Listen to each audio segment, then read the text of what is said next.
Hello world, we are the Falcon and the Dove. This is the weekend of February 4th of 2007 and Super Bowl Sunday, of course. I'm the Falcon.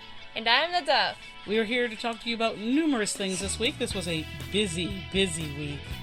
There were so many weird and strange things going on, and some of them just remarkably, I just don't even know what to say about them. So we're going to try to articulate them through our show today.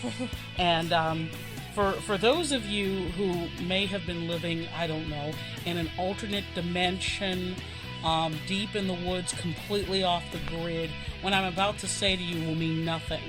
For the rest of the world who has actually been paying attention even to the slightest bit of media, you will know that there was a series of books written by a Scottish woman who was divorced, living on the dole, picked herself up, wrote something incredible, and 10 years ago, and has now said that the 7th book will be released on July 2107. I'm talking about none other than Joe Rowling, as in rolling in cash. Harry Potter and the Deathly Hallows. That's what we're talking about.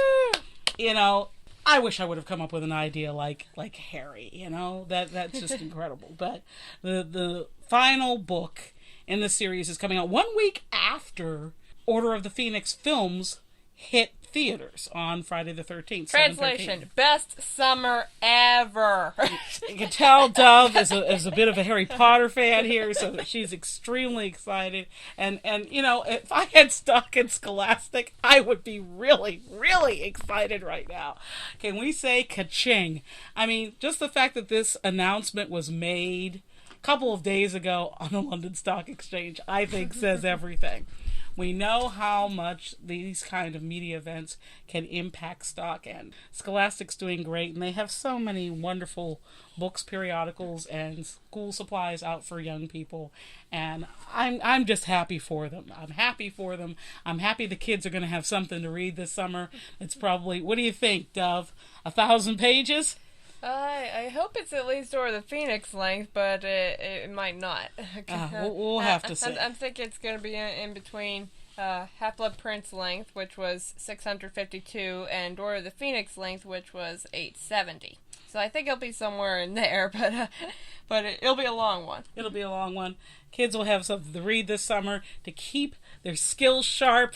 And, you know, I just think it's great that there are now 8-year-olds reading books the size of Ivanhoe. I think it's incredible. But along with that information this week also came a release of some photographs. And these photographs have every third parent and every, at least, female teenager I know talking. They were pictures of course, Harry Potter star Dan Radcliffe, who is about to go on the London stage in a revival of Equus, which is, decidingly, the character is 16 years old, but it's adult material.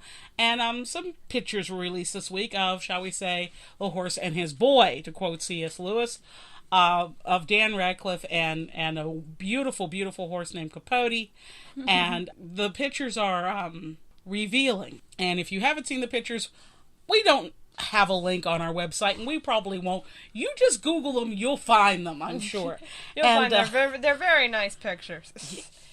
Here's one of them. We're looking at one of them. Well, yeah, and I'm looking at the picture right now, and I can't believe that that's the little boy that played Harry Potter, and he's grown up. And you know, this goes back to the subject that we kind of touched upon last week, you know, with the Dakota Fanning film, Hound Dog. What's the appropriate age, and is there an appropriate age? And, you know, I guess we have to keep in mind that these young people are, in fact, actors. That's why they call it acting.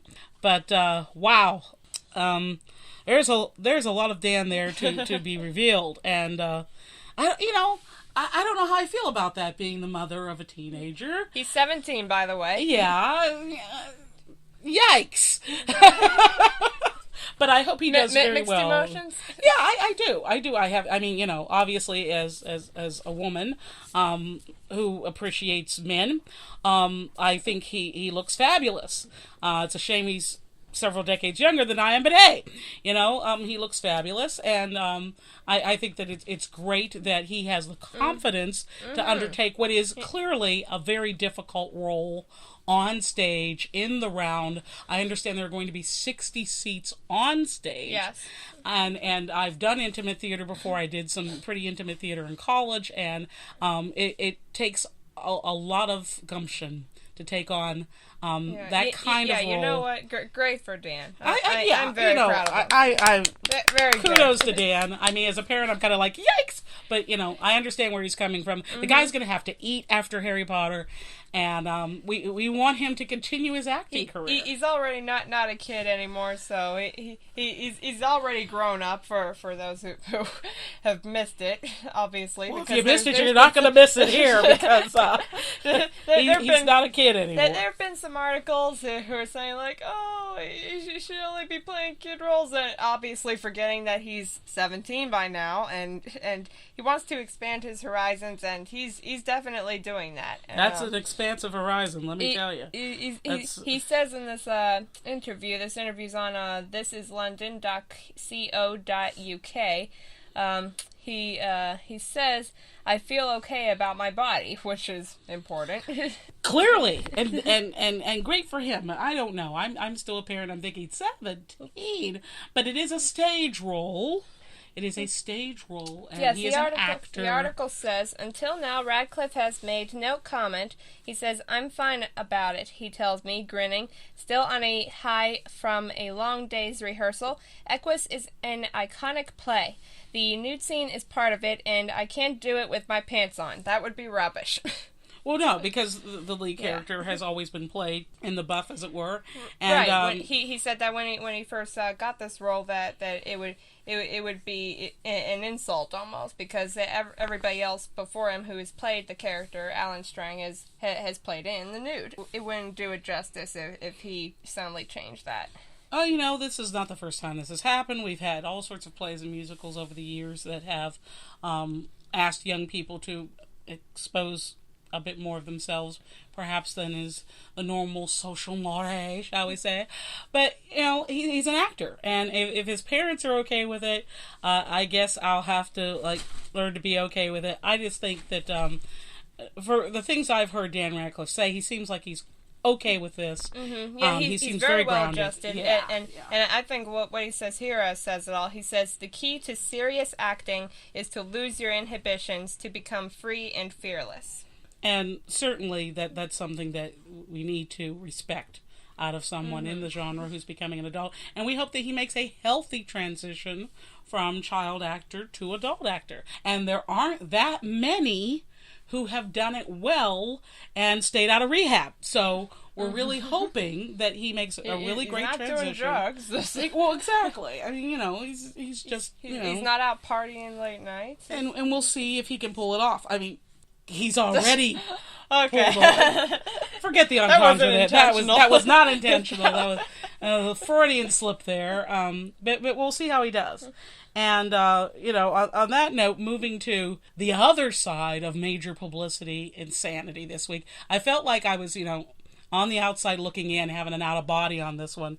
The Cartoon Network and Turner Broadcasting has had to publicly apologize for a stunt that went way wrong, that apparently worked in several other cities but did not work in Boston. Of course, I'm referring to the publicity stunt done for the Aqua Teen Hunger Force. And, it was the cute little digital guy, and of course his little battery pack was attached to the sign, and signs were put in cities all over the place to advertise the Aqua Teen Hunger Force cartoon. And in Boston, somebody apparently was on a bus or something and saw one under a bridge or something, and I don't think the little guy was lit up, so there was some confusion there or something, and needless to say, in this post 9/11 era, there were huge responses made, and the head of their Security is a bit upset. He does Homeland Security for the city of Boston, used a tremendous number of resources to respond to this, and is upset. And, this did not happen in the other cities where these signs were put. But it did happen in Boston, and they've now arrested the 2 guys who they work for the advertising agency. These guys are just, on the dole, making some money, on the clock. And I don't know. How do we feel about that? I think it was an overreaction. I think it was, especially since they did it in other cities and where it wasn't taken, it wasn't interpreted as a bomb threat. Do you think it was the locations that the guys chose to put the signs? I think that probably contributed to it. I do too. I just know that, generally speaking, and I may be making a generalization here, and if you hear a rattling in the background, that's not the sound of reindeer. It's actually our dog. And yes, this is the Falcon and the Dove and the Prince. And the Prince tonight, yeah. This is our black lab here. He's in the room with us. So, hello, Prince. He's jumping on the bed now. Yes, he's going to make his contribution to the broadcast. I just think that they may have overreacted in other respect. That I just don't know a whole lot of terrorists who would put neon signs on their bombs as they were attaching them to a store. They're not necessarily going to put a gigantic neon sign on it saying, "Hey, look at me." Exactly. I mean, I can see that happening after 1 or 2 signs. I can't see that happening after a dozen or so, because it clearly says... This was done in a whole bunch of cities, and the police are actually now embarrassed. And don't you have to get, a permit to do a publicity stunt like that? And wouldn't a phone call to the city to see if somebody's applied for an advertising permit of some sort to do that kind of display? I mean, wouldn't a phone call that would have solved that whole problem? That's what I'm wondering. I mean, I don't know, because I'm not from Boston. Somebody may be able to enlighten me on this, on what the procedure is in that kind of risk state, because you do want to make sure that the public is safe. That is your number one priority. Right. And clearly these guys did not set out to cause that level of response and chaos. No, they did not intend to do that. That was obvious. And certainly they could have picked, in some instances, some better places to put those cute little guys. But I don't know if it warrants jail time for a publicity stunt that someone should have known about. And maybe that's the key. I mean, maybe the key is that the way that we keep these responses more sensible is that if someone wants to do a major advertising campaign in a major metropolitan area that's going to involve signage, spontaneous spattering of signage, however creative, there should be a permit process, and so city officials should know. At least let the people at the station know. Absolutely, know that they're going to be hanging those up, and there's no cause for alarm. Exactly, and if that's done, and there's a way to do that and approve that, they're not going to pull the proverbial genie cork out and let everybody know about it in advance. These are city people who are going to handle that the same way they would handle any public permit. It just seems that, when we have art festivals and things like that, and we have very large displays over rivers, et cetera, and so forth, there's a permitting process for that, and maybe perhaps a permitting process for these kinds of larger public ad campaigns will lessen the possibility of having another misunderstanding in the future and save Boston a bunch of money. Speaking of bunches of money... What can you say about Exxon? ExxonMobil. Biggest profit in history, $39.5 billion with a B dollar profit. I don't know where you live in the nation. My gas has not come down that much since the peaking that happened after Hurricane Katrina and after the series of hurricanes we had in 2005. It hasn't come down, it went down to $50 a barrel last week from the 75 high that it's been, but I haven't seen that much of a change at the pump, and I'm wondering why. Is it necessary for an oil company to make $39.5 billion? Right, if their revenue rose to $377.64 billion for the year, surpassing the record $370.68 billion Exxon posted in 2005. Okay. If this isn't an argument for It's 7 billion difference. We need to reel these guys in. I'm not precisely sure how we should do that, but we need to do something because our country, our people, shouldn't have to make decisions between, well, gee, what am I going to do for this winter? Am I going to buy heating oil, my medication, or drive my car to work? And for some people, this is a legitimate concern. And, the idea that a company could begin to justify that kind of expenditure, that kind of profit making, is just ridiculous. So you either need to see that those funds are being applied to something that's going to either help us in a variety of alternative fuels. Yes, I said alternative fuels and Exxon in the same sense, because the oil isn't going to last forever. And a lot of these larger corporations need some incentive to begin to change the way we do business. We need to become more creative about our fuels, and there are many ways to do that, using vegetables, using hydrogen fuel cells, solar energy. This is technology that's been around 30 years, but it's improving greatly every day, and we need to make a domestic investment in enfranchising large groups of Americans who live here to do the kinds of jobs and be hired in the kinds of jobs that are going to make us more fuel independent and autonomous, rather than us being held captive by high oil prices or what's going on 9,000 miles away. And something's got to be done. And that's my soapbox for the day. 39.5 billion is just...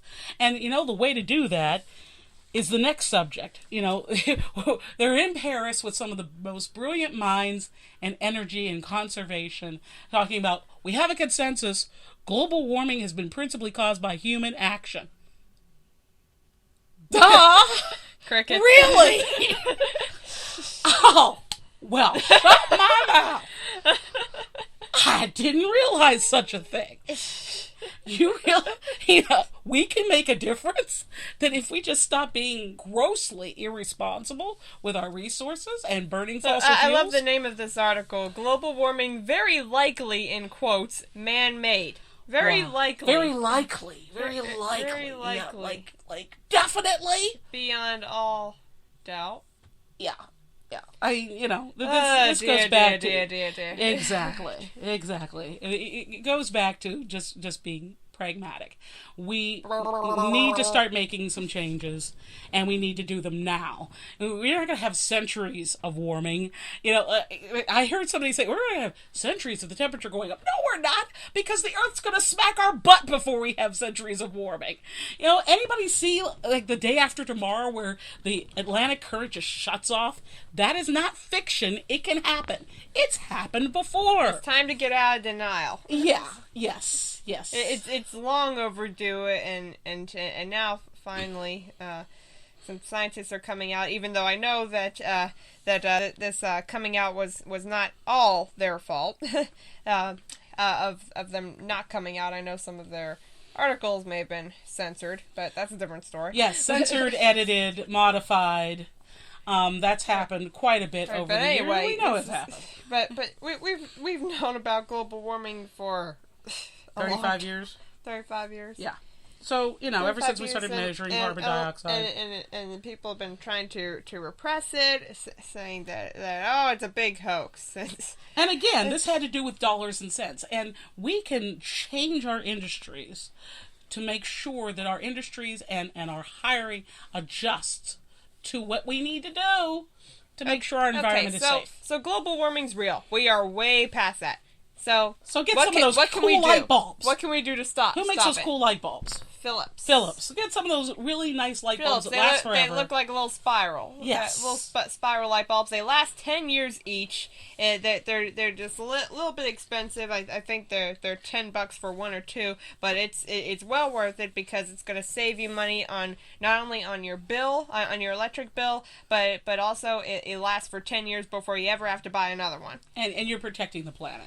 Right. And what else can I do? You're going to save money good car with and good protect gas the planet. Flex fuel. It's a win-win. Gonna flex fuel vehicle. Flex fuel vehicles. And use solar and wind energy and buy solar and wind energy. If you're in a state that has energy choice, choose to purchase your energy from those who are being environmentally responsible. Now I've said this before, and I don't mind if this spawns a whole thing, if this spreads out like a tree, to someone that maybe actually uses this idea. Feel free to use it because the planet is in danger.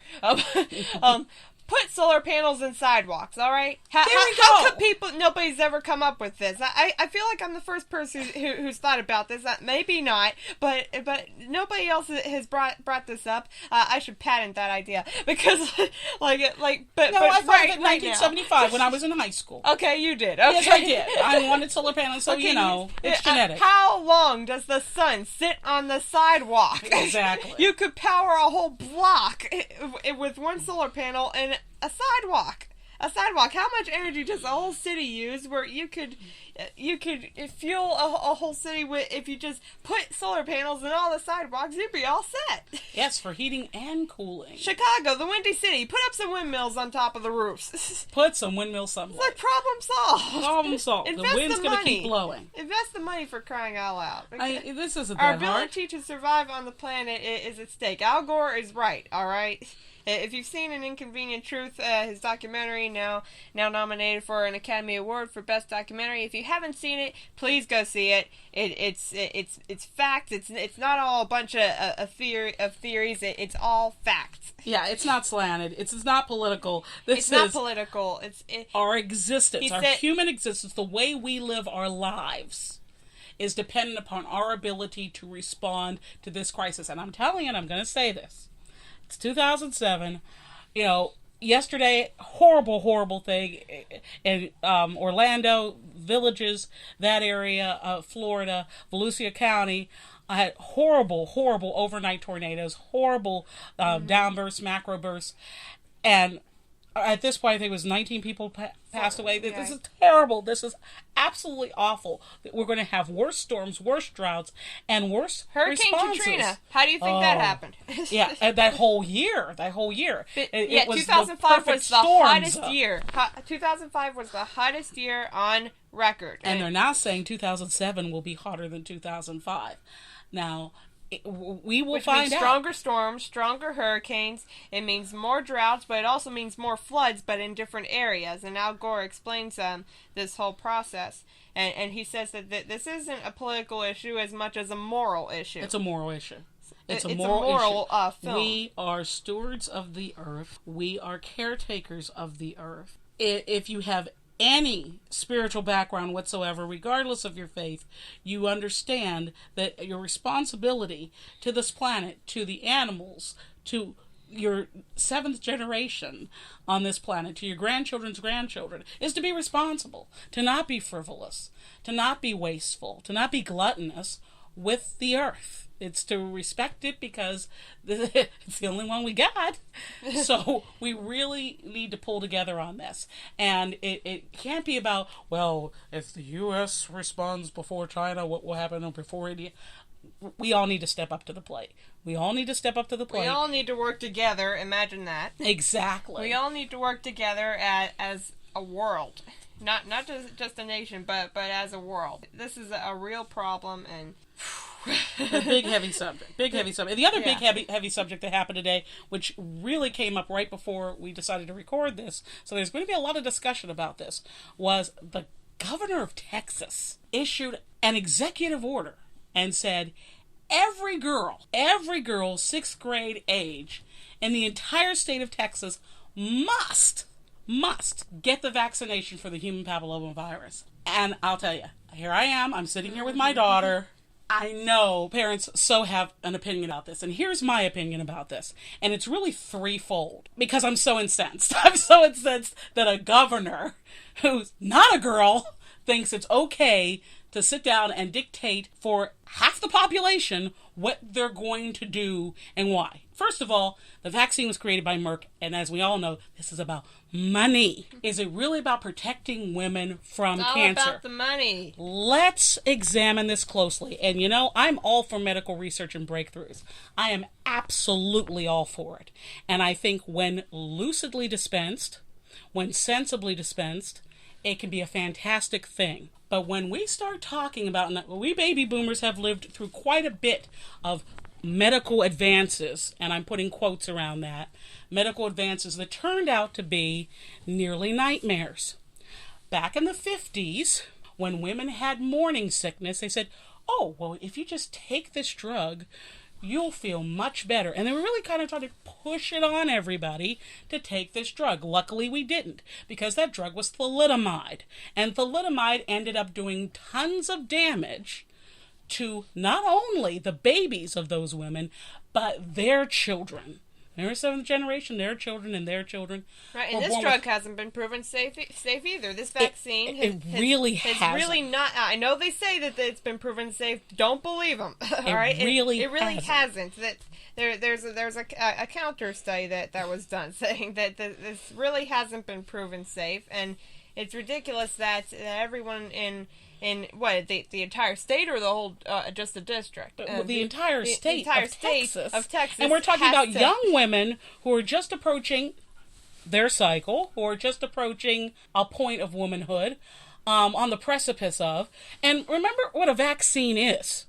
A vaccine is, we hope, inert of the virus. Now, how many women would actually be exposed to HPV were it not shot into their arm? Is it enough to warrant shooting it into their arm, hoping that, one, they'll never get it, which they still might, two, that they haven't already had it, but of course at 11 or 12 we certainly hope not, but then we're talking about actually older women. Considering it's an STD. Yes.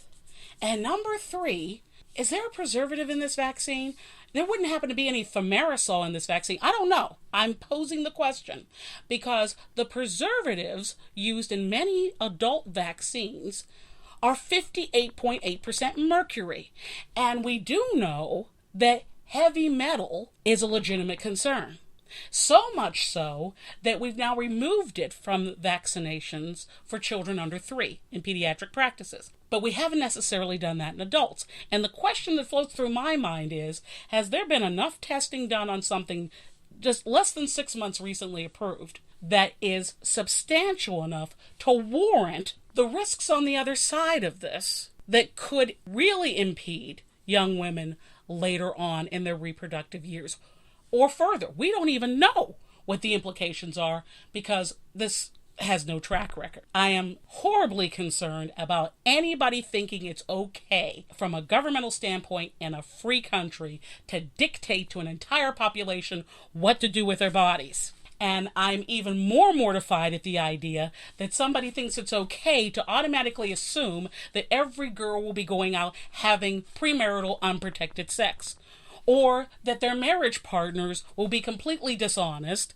and expose them to a virus that they know not what of. You get tested before you get married, first of all. There you go.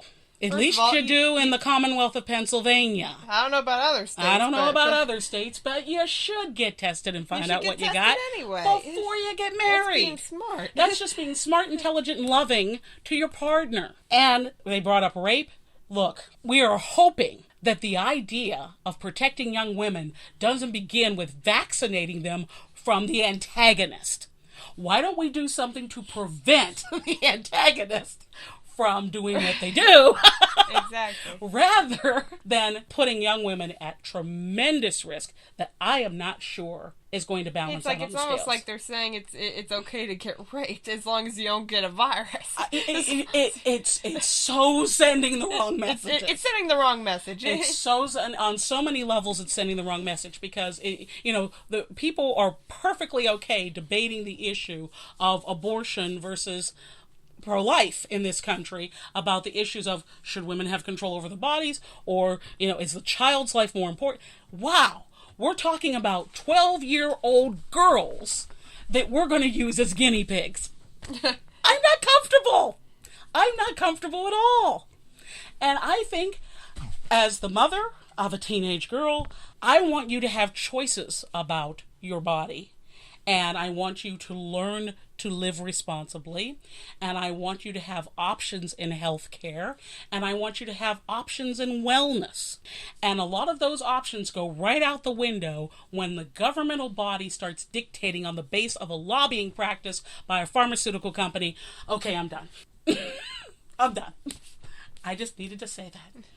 I heard that tonight, and sorry, Falcon's on the prowl here, because I just can't believe that somebody would think it's okay to do that. But it's the truth. And I think there needs to be more science, more debate, more testing, and more caution. Right. More caution. Now there is a way to opt out of the vaccine in Texas for philosophical or religious reasons only. Well, I've got a philosophical... Now that's great and everything. And religious reason. Now that's great and everything, but just to mandate that in the first place is sending the wrong message. Absolutely. Absolutely. So there's some pretty heavy subjects we're talking about today. And, you know, it was a sad week at the top of the week when we heard about the death of Barbaro, a horse who was a tremendous fighter, not just in his races, but obviously in his attempt to recover from a very serious equine illness. He passed away Monday, right? Monday, yes. Monday. And, you know, a lot of research was done here at Pennsylvania, University of Pennsylvania, at Kennett Square's facility. I know that the decisions that were made to euthanize were probably very, very, very difficult. And I think that really the information that has gone out and the information that's been gleaned from just what was done with this horse is going to go very, very far in helping other horses and also just helping veterinary medicine. I mean, I'm now talking to like 6, 7, 8, 9-year-old kids who are, you know, I say, whoa, you know, what do you want to be when you grow up, kid? You know, and they're saying, I want to go into veterinary medicine. And numbers that I hadn't seen before that. And, you know, they say, I want to save animals' lives. I want to save polar bears who are on melting ice sheets. Melting ice caps because of global warming, because they're melting. Yeah. There's no more ice, so they're swimming for miles and miles and miles, and they're eventually drowning because there's no more ice. And they're endangered now. They're endangered, and that's threatened, and it should move to endangered. You know, and young people say, I want to work with horses. I want to solve issues of disease, and additional conservation and natural resource management. I'm thrilled to hear young people say those things, and I think that Barbaro's trial really brought attention, a huge spotlight on specifically equine illnesses, and I'm really hoping that these young people continue their passion, and I hope they explore it and go out and do whatever it is that they want to do. Find their passion and explore it and go for it. And if there's a spike in veterinary school enrollment across the nation, I think that would be a very, very good thing. And speaking we of miss schools, Barbaro. Yeah, we miss Barbaro. Speaking of I think school, everybody cried that day. I have on the sheet here, we were going to talk about colleges. Colleges, we have a very nice treat for you all Very today. nice treat. Very nice treat. We attended a college fair yesterday here in Pittsburgh at the David L. Lawrence Convention Center. We managed to get 4 interviews with some of the counselors, the admissions representatives who came. We got to talk to Drexel, Hollins, Wheeling Jesuit University, and Lynn University. So we will have those interviews for you near the end of this podcast. They offer some very nice insight into the college process, and we hope it will help all of you freshmen, sophomores, juniors, and seniors who will be or are already going through this process. Yeah, we had a tremendous meeting last night with a brilliant young woman who is a senior who is considering going into law, and she said, "Wow, I don't know where to go, what to do. I know what I want to do now." Hello. I keep hearing this over and over again. Guidance counselors. You really, I don't know. I know you're overworked and underpaid. I know that. I know that you should be getting the millions and millions of dollars, and football players should be getting $15 and a free meal. I understand that. But you know what? Why do I keep running into kids and parents who know nothing about the admissions process, know nothing about the applications processes, deadlines, etc. and so forth? They keep saying you don't tell them. Now, I know this is a myth, right? This doesn't happen. Every one of you are excellent, hard-working, overstressed, underpaid people. But so many people don't know what to do. And one of the reasons why we started this podcast was to take a segment each week and dedicate it to those parents and students who are in high school and ones who are already in college who may need some additional information on finding financing and on acquisitioning additional funding and externships or cooperatives and that kind of thing. And last week I mentioned fastweb.com, FASTWEB.com. I'm going to say it again because I want to make sure that everyone knows that there's a free service online where you can look up scholarships absolutely free. You can apply for scholarships absolutely free. If someone asks you for money to apply for a scholarship, that's not a scholarship. It's probably a ripoff or a phishing with a PH expedition. You probably don't want to do that. Delete it out of your spam box because I know that's where it landed. You want scholarships are free. Free. You want to be the initiator. Are free. Be the initiator. You go to the site, you garner the information, you make the application, you compete, you get the money. That's the way scholarships work. Somebody's asking you for cash, they may be up to something else. So, go to fastweb.com if you're in 8th grade or older. If you're a parent of a student who's that age, fastweb.com, go in, take a look at the application. It's long, but there's a reason it's long. It's long so that they can get greatest amount of information about the student who is going to be planning their college dream. So that the scholarships that end up in the student's box are scholarships they can actually apply for, not scholarships they're not eligible for. So it's a very important process. It's an easy process. There are $22 billion, with a B, dollars in scholarships annually available to students. And these are not just U.S. students. There's also international scholarships. That's a whole nother story, but they are out there. And there are U.S. universities that have scholarships for international students who want to come and get their education in the U.S. $22 billion. Oh, that's almost as much as what Exxon made last year. Wonder if they have a big scholarship program. Oh, I haven't heard about it. Maybe they'll let me know if they have a big scholarship program. Exxon, if you're listening, start a scholarship program. I figure with that kind of money, even if they just took like $1 billion and put it into a rolling fund, they could probably send, 5,000 kids to school every year. Mm-hmm. Maybe supply some gap money. Maybe that's an idea. Maybe Exxon should do that. It's a better use than rolling your cigars in $50 bills. Oh, come on. They don't do that. Let's hope not. Let's hope not. Spending on scholarships and having more students go to college and achieve their dreams. Because when the students go to college and achieve their dreams, then we have a smarter workforce. We have a workforce that's going to make more money throughout their lives. We have a workforce that's going to be affable, flexible, and going to do great work. And this is a global marketplace, and you need to be ready to do that. Like Tiger Woods does, but he has millions and millions of dollars, and he invested in his charity. Exactly. His charity program, Start Something, sponsored by Target. There's a little plug there, and he funds a lot of educational materials. He's opened a bunch of schools. Yep.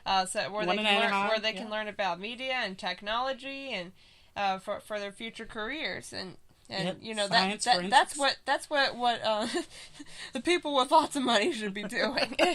Yes, we have suggestions to do with those lots of money. A family in Missouri just hit the big jackpot with the Powerball. Then we can get more kids into college. Exactly. And it really is important. Because a lot of kids that just simply think that they can't get into college. I know. They think that they can't afford it. They get intimidated. Yes, it's more than likely that they can't afford it. Mm-hmm. And that shouldn't be an issue anymore. In 2007, and that's what we're trying to do with this podcast. We're trying to spread the word about these, saying that everyone has the opportunity to get money for college, free money for college to get their education that they want. Exactly. And at the school of their choice. At the school of their choice. And that becomes the key word. At the school of their choice. You shouldn't be limited. Don't think just because you're in a state that has a certain amount of state funds dedicated to schools in that state that you're limited to that state. That can be a trap, because you may be getting the best deal and you may not be. You may be getting the best education for your major, for your focus, but then again, maybe you're not. And it goes beyond that. It goes to a good fit. What school is a good fit for you? And I think you're going to hear some of the admissions counselors talk about what makes a good fit and what kinds of opportunities they have for financial aid, things like that. So that, if you're living in Colorado and you want to go to a school in Maryland, how to make that real for yourself. But planning becomes key. We have a financial literacy problem in this country as much as we have some literacy challenges. And financial literacy means understanding how money works, how different kinds of businesses function, from the stock market to college financial planning. I don't pretend to understand it. I am definitely an infant and financial literacy challenged, but I will take you on the journey with me and we can grow together. So, boomer parents, echo boomers, unite. Everyone in between. And everyone in between. Because Xers, your day is coming. It won't be long before your kids will be getting old enough to start considering colleges.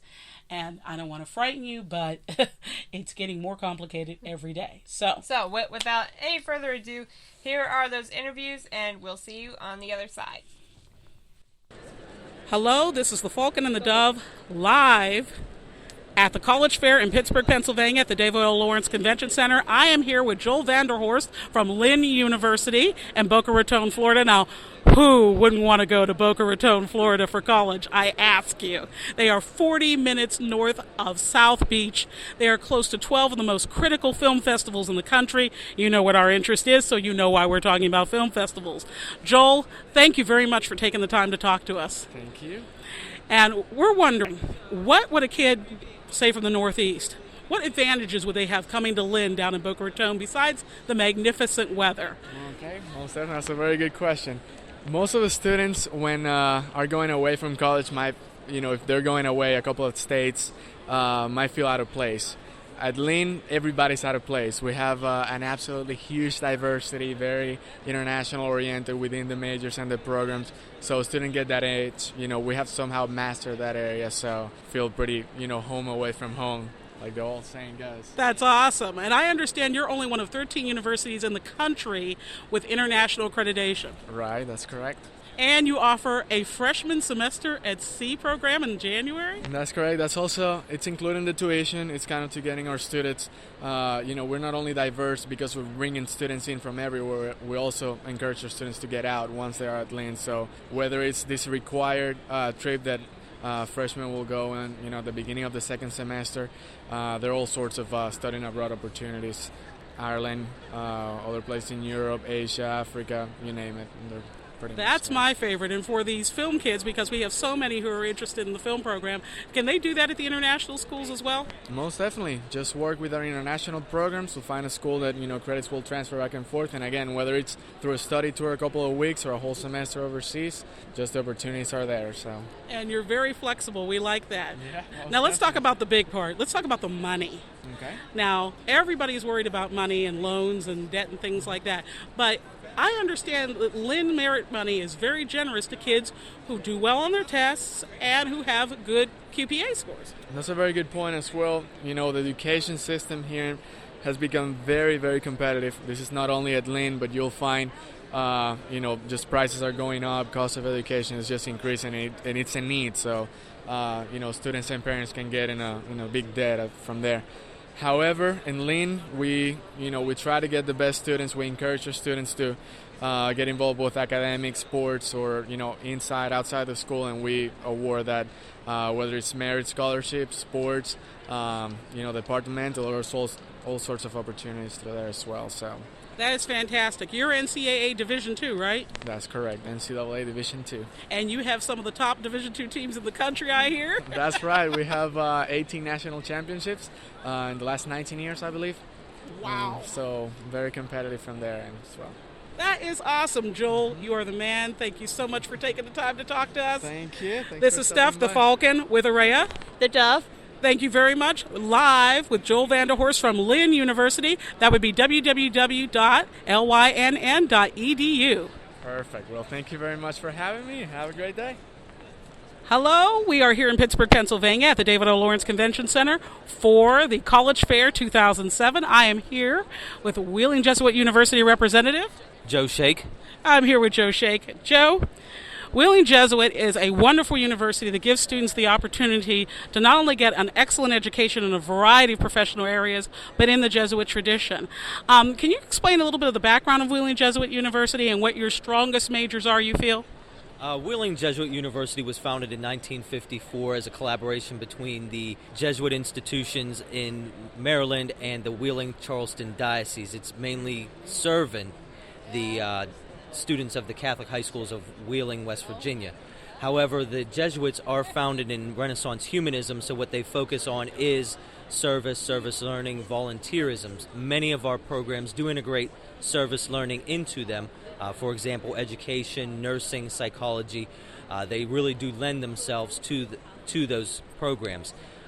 We are especially well known for our science programs. We have a 100% acceptance rate to students' number one or number two choice medical school. Our nursing programs, education, and psychology are probably our most popular. That is wonderful. And I understand you are NCAA Division II? Yes, we are. For a school our size, that is quite unique in the fact that very few schools in the ballpark of about 1,100 students are NCAA Division II.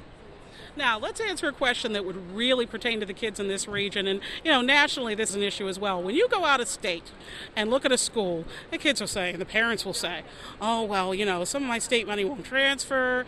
How are we going to pay for this? Talk a little bit about the tuition game and what maybe students and parents can look at to help alleviate some of that. Well, for private institutions, not just Wheeling Jesuit in particular, there are three things that really drive a family's bottom line. One is student academics. Obviously, private schools are going to give much higher merit-based awards to our students that are going to be the best chance to be successful alumni. Just like any other business, we want to invest our money in our strongest options.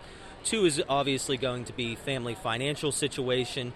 So families who have lower need or lower financial ability to pay for college, we're going to try to meet that.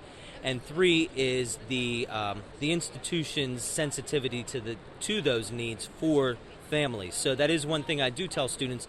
Your geographic location really doesn't matter, because for the private schools, we're going to fill that need regardless of whether it comes from institutional money or from the state of Pennsylvania or Ohio or Maryland. We're still going to fill that. That is fantastic.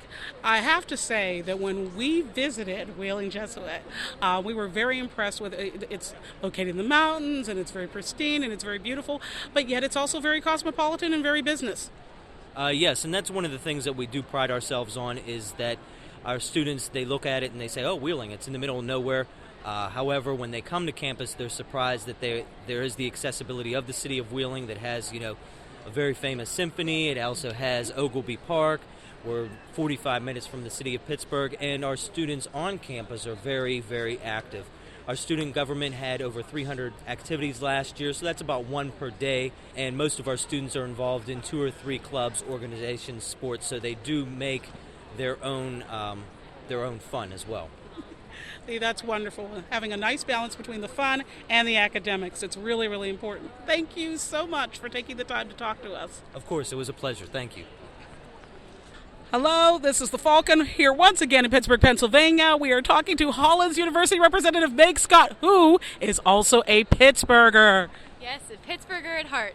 Now, Hollins University is located in Roanoke, Virginia, and we have to get our specialty colleges in here. And Hollins is a women's institution of long, upstanding tradition. And for you Pittsburghers who are into a lot of trivia, you will immediately go, Hollins. Hollins sounds familiar. Well, Carol Semple Thompson, certainly, arguably, one of the greatest female amateur golfers of all time, is a Hollins alumnus. So we're really excited to talk to Meg. Meg, thank you so much for taking time out to talk to us. Oh, it's my pleasure. I'm excited. Now, I know Hollins has excellent faculty. I know other universities of Virginia are constantly sending people over to Hollins because you have such great programs. But let's also talk about the horses. The horses are a big draw for us at Hollins, yes. We have the longest IHSA winning streak in the country. We've been at nationals every year since 1986. And last year, in 2005 rather, we were named the nation's hottest riding school by U.S. News and World Report. That's what I'm talking about. I just want to, and of course we in Pennsylvania took care of Barbaro, and of course everybody's thinking about horses and veterinary medicine right now. You have fantastic programs there to get young women set for the future, and you have excellent abroad programs. Could you talk a little bit about that? Sure. Our abroad programs are great. About 45% of our students go abroad at some time or another. We have programs right now in 18 different countries, and the great thing about them too is that all of the students' financial aid and scholarships and loan material all goes with them too. Oh, that's wonderful. So the parents don't immediately have to go, you're going overseas. How much more is this going to cost me? Exactly, and they can do anything from coastal ecology in New Zealand to studying equine science in Ireland or going to Argentina and studying Spanish. This is what I want to do. I want to go to Ireland. I'm trying to find a way for somebody to let me in just to go to Ireland, spend a little time in the Emerald Isle, do a little golfing, which, by the way, you are Division III, correct? Yes, we are Division III, so we're student athletes, students coming first. That's wonderful. The student and athlete coming first. Student and then athlete. Great balance. Now, I also know that Hollins has some very interesting dormitories. These are residence halls, not like other universities. Can you tell me a little bit about them?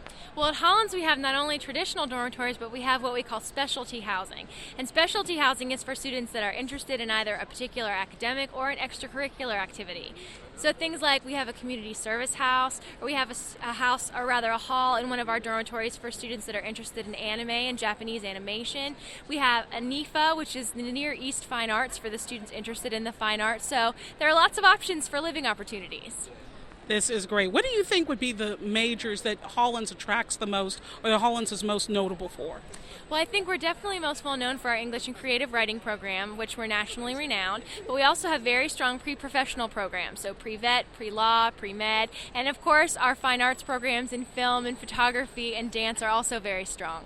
Yes. Now, since we obviously have an interest in film, women in film, I mean, this is a really big deal because we have a lot of women in television, a lot of women in journalism, but when we start looking at the film genre itself, we don't have a lot of women out there making independent film projects, or they're very small projects. And Hollins seems to have an extensive film department. Can you talk about that a little bit? Well, I think one of the great things is that the focus at Hollins is all about women. It's all about having them be leaders in their field. And so last year, even one of our graduates, a 2005 graduate of our master's program, actually took her film to Sundance as well. So that's a great opportunity for them to get involved not only on campus but also out in the community. And she went to Sundance, and that's just incredible. I mean, that is the way to get into the market because most of the films that go there are going to be picked up in distribution. That is fantastic.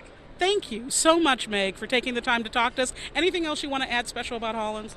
Not at this time. I just think it's a great opportunity, and for girls that are a little nervous about a women's college, they should definitely take the chance to come on down and visit. I think it's a lot different in real life than they would imagine it to be. Yes, because there's plenty of men around in Roanoke, Virginia, right? There are. The boys know where the girls are at Hollins. So you have a work hard, play hard environment. You work really hard during the week, and on the weekend, we let you let your hair down and go out and have a good time. Oh, that's wonderful. Thank you so much. That's Hollins University. It's HOLLINS.edu.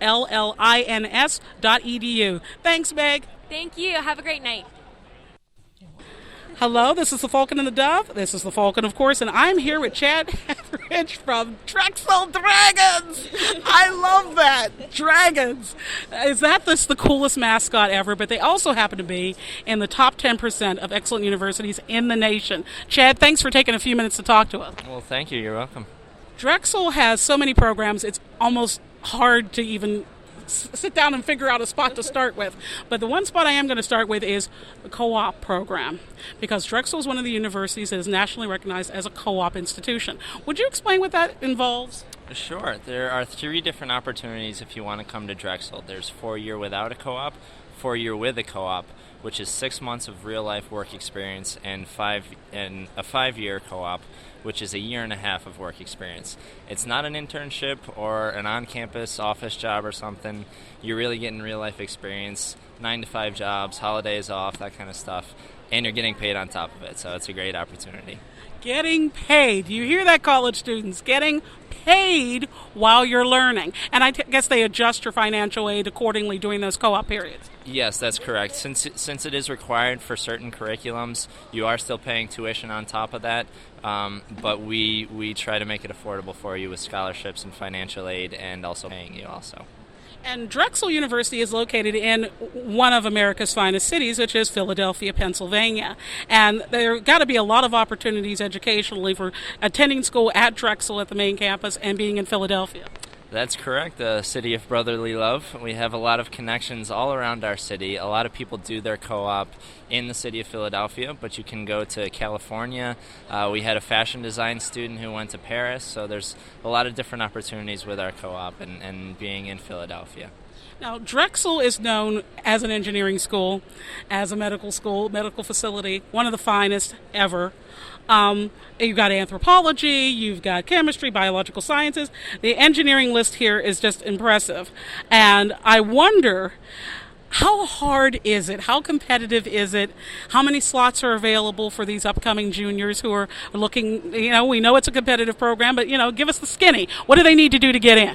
Well, our engineering school is our biggest school at our college with the most number of faculty members, the best facilities, and the most number of seats coming in. But there's a wide variety of classes. There's the media, arts, and design classes, the different schools, the arts and sciences also. So there are different qualifications for each program. Engineering is more difficult than other schools, and there's professional studies school also, so it does differ on what program you're applying for. And the Westfall School of the Arts is your art school. What are the divisions in the art schools? Well, there's all sorts of different kind of majors. It's a very growing field right there. Music industry is a huge program that's really taken off, very competitive. Our film and video, our screenwriting, college, it's a great program that does require a portfolio for some majors. There's fashion design, interior design, and a lot of students are drawn towards that, so it's a great program. And I understand you're one of only 2 universities in the entire country with Steadicam. Is that so? Well, that's news to me. I'm glad you informed me of that. Yeah, gotta get that Steadicam. It's a beautiful piece of equipment, and of course, it's what they're using in the industry. Yeah, no, it's great. We like to apply what you're learning in classroom to real life experience. Now, Drexel is what they call rolling admission, so students can apply as early as this spring for the class of 2008. To begin in September. Yep. After your junior year, you can put in an application. If we do need your senior classes, we will contact the high school or yourself to get in some senior classes. But being rolling admissions, we can review your application once the application is complete with your transcript, your SATs, recommendations, and essays also. With certain programs also, there are deadlines, only the Westfall College of Media Arts and Design, but we do it. It's always being reviewed. I'm always in contact saying what you're missing, what you're not missing, so we like to stay on top of that. That's wonderful, and it's great to have admissions representatives who stay in contact with the students. That is so important. We have personal experience with you, so we can say that. You've done an excellent job. I told him before I actually knew whether or not somebody special was admitted, I said, either way, you did a fine job. Thank you. I remember the conversation. It's not often that I get feedback from the parents and students like that, too, so I'm glad I could be of service. That's just because us parents are delirious. By that point, we're just like, the hair's falling out, we've just kind of had it. And the other thing I want to mention about Drexel, too, is that you have about 12,000 students, which is not huge. It's a moderately sized institution in Philadelphia, and you're in University City neighborhood. So the neighborhood is pretty nice, isn't it? Mm-hmm. It is. It's a section of town that's called University City. We have Old City down in the Philadelphia area. There's Center City, and then there's University City, which encompasses UPenn, which is one of the Ivy Leagues, Drexel University, and the University of Sciences of Philadelphia. So it's a big college campus with a lot of security around and great opportunities. There's restaurants and affordable haircuts for students and everything like that. So great opportunities. Thank you so much, Chad, for taking the time out to talk to us. All right, you're welcome. Thank you. All the best. Wow, we're back. Yeah. All right. Oh, I love that. I love that. And all of our admissions counselors were very gregarious, warm, wonderful people saying, "Oh, I don't know if I can do this." And didn't they shine? They all shined. They did an excellent job. They were so smooth. So you're like, I don't want to look bad. It's like, this is an audio podcast. We didn't bring the video camera, but we may do that next year. May do that, yes. Or in future weeks, maybe this summer, for some events. Yes, we're actually going to do, this is a perfect time to announce this, that we're going to do a video podcast at the release of Harry Potter and the Order of the Phoenix at our theater. Here in Pittsburgh, yeah. Hallows Theater, which has humongous screens, and hopefully they'll be showing it in our favorite theater, which is Theater 12, which is humongous.